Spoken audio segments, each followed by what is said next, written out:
Hello there, and welcome back to another episode of Daily Magic. My name is SlytherinKnight, and I'm so happy you could join me.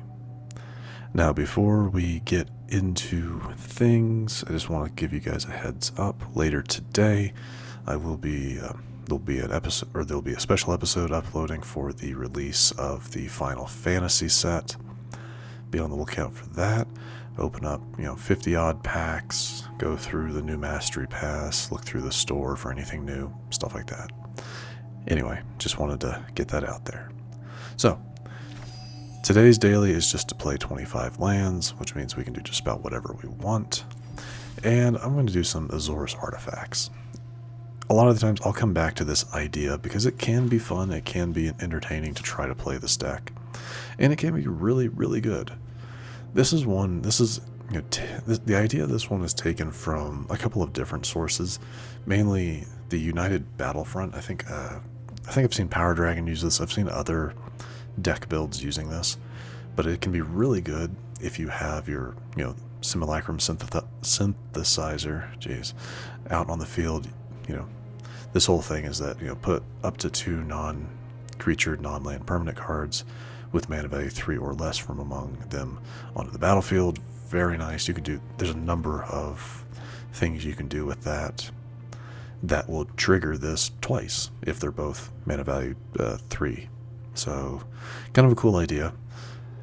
Just to kind of start going through it, we have 3 steps ahead.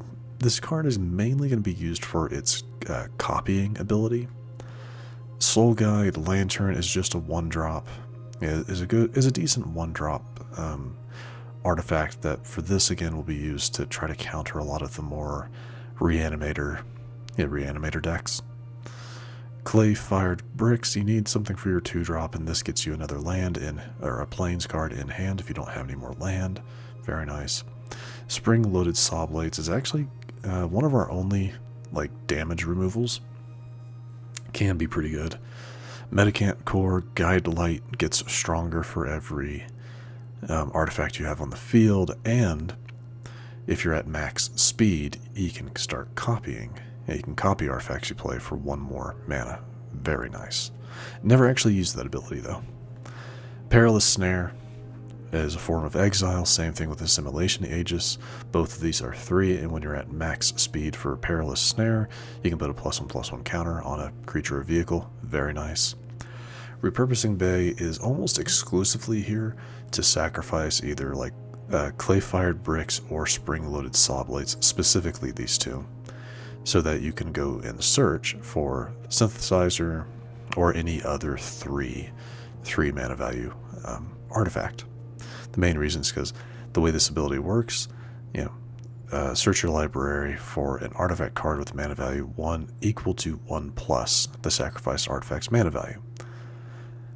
So that means if you get rid of a mana value 3, you don't have anything that you can pick. So just be aware of that. Don't need to talk about Simulacrum. Worldwalker Helm is here just because for every artifact token you create an additional map token, which powers up these guys +1. Very nice. Already talked about United Battlefront, and then Steel Seraph is just a really good artifact card. So I've actually had decent success with this, just kind of playing on my own.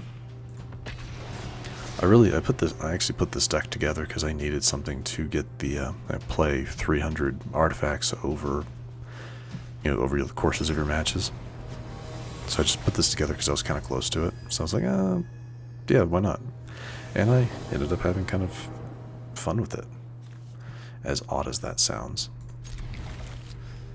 This isn't the best opening hand, but actually it's really not bad, oh joy.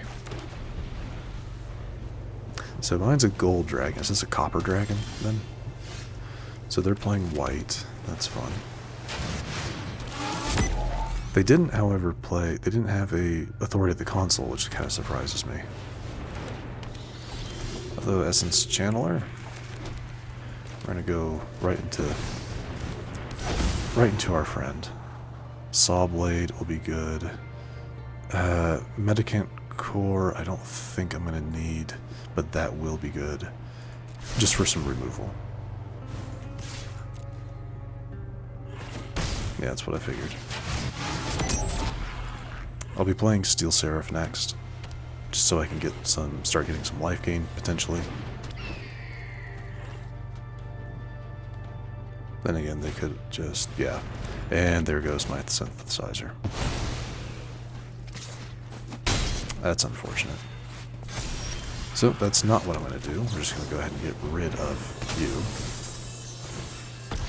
you. Yeah, I don't care. And there we go.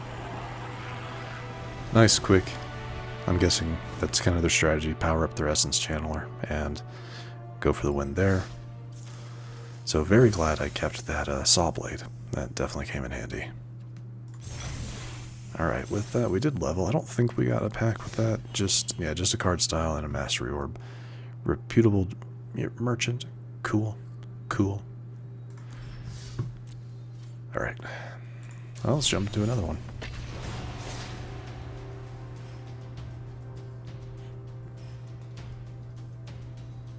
But yeah, you can clearly kind of see the idea here, like what the deck is supposed to do. That match ended a lot faster than I was expecting, but I guess they just didn't want to deal with it, so. They probably didn't have any other removal to deal with the Simulacrum Synthesizer. Would be my assumption. This is actually not bad either. Yeah, no, I kind of like this hand. We have 2 forms of removal, well 3 forms of removal actually.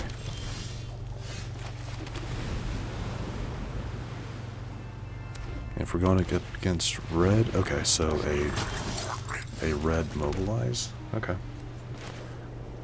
Yeah, let's go with this. Get some life. Get some life back. Grab a land.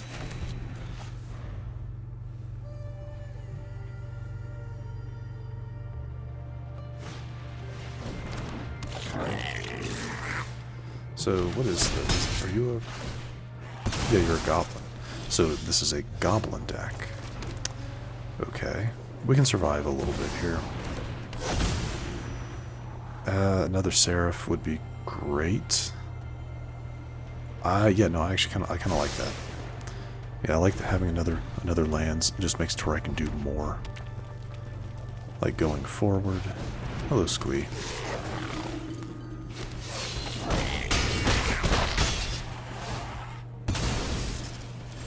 Now, to be honest, I would like to play this, but we're gonna do Aegis because I want to get Squee off the field.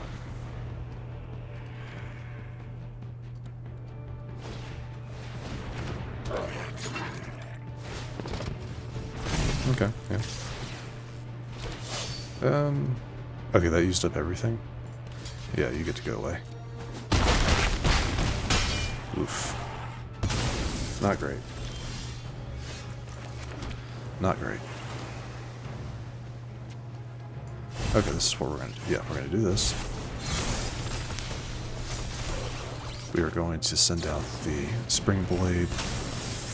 Get rid of you.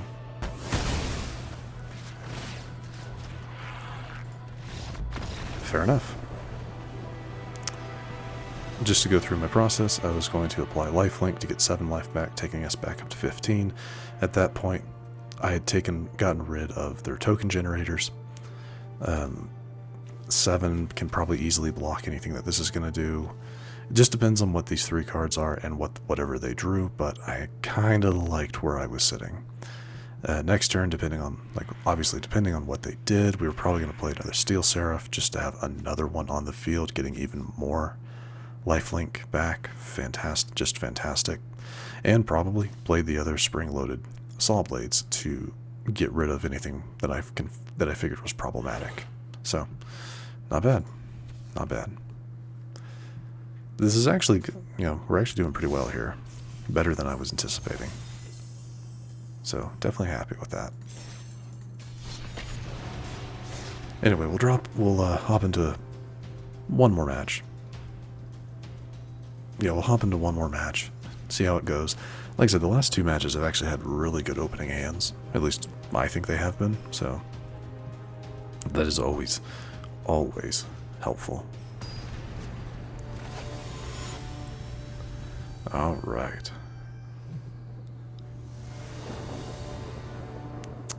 And see, and then we get something like this. I mean, this isn't bad. Yeah, this isn't bad. We have options. We have options, just no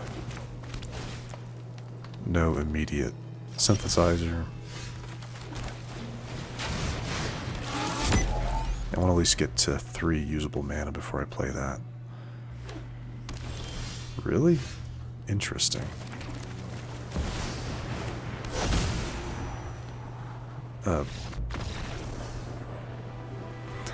Jeez. This actually has not happened to me in a while. I will be completely honest. The few times I've played this deck kind of, you know, in between recordings in my free time, I've not had people just immediately concede. It's always been like, no, we're going to give it a shot. We're going to go through it. But this is wild. This is kind of wild. All right, I guess we'll do one more. I guess that ended very, very quickly. And to be honest, if we lose this match, I'm completely fine with that. I just got three wins in a row, and that just does not happen for me. Not very often, at least. So, no matter what happens here, I'm happy. All right. Nope. See, this is our first not a great opener. So let's mulligan this. This is perfect. Like, this is actually perfect.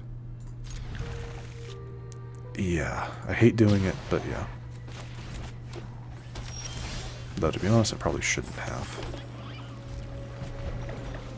I'm not playing the Soul Guide Lantern yet because there's absolutely no reason to.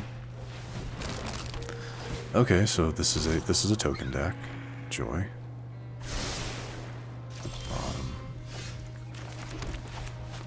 So, yeah, exile Tart from a graveyard. No, I don't want to do that. I think we're good on land right now, so come on, something else. Nothing? Oh, that's not good. Yeah, that's not great. Yeah, they're getting ready to counter, is what they're doing.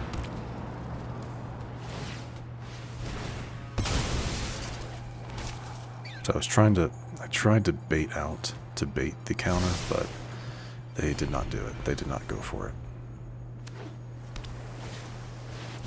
Okay, that makes it to where I can play. Yeah, so we're playing the same deck. Unfortunately, that means that we're just kind of... There's not a whole lot I can do here, is kind of the sad truth.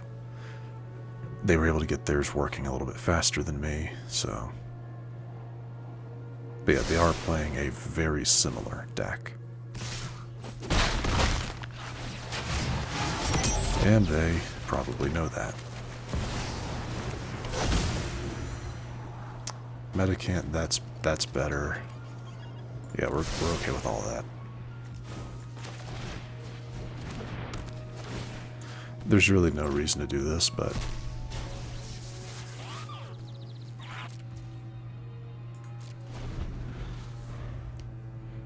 we can survive a turn or two. Though this only works on creatures, which is a negative, but we'll see. 5. Hello, Solemn.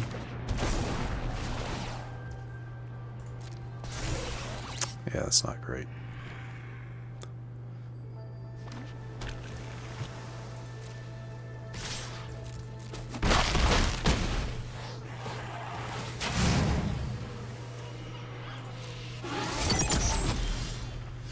Alright, well,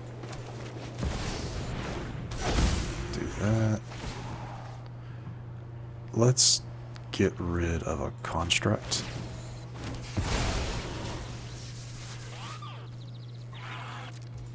Because, like, even if they get rid of that, they don't get their token back, is kind of the idea. Oh, hello, Riptide.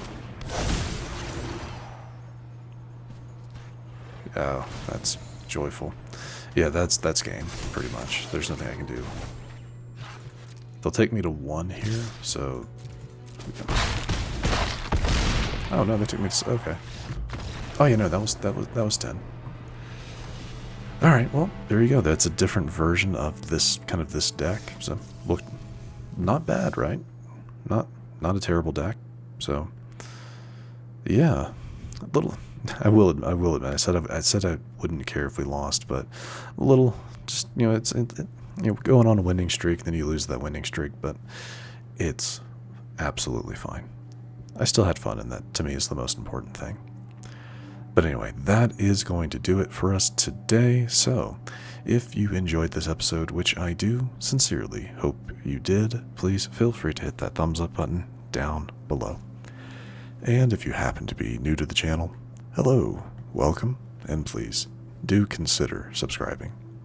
And to stay up to date for whenever new content is released, don't forget to hit that bell icon after you subscribe. But other than that, thank you so much for watching. I really, really do appreciate it. And I will see you all next time.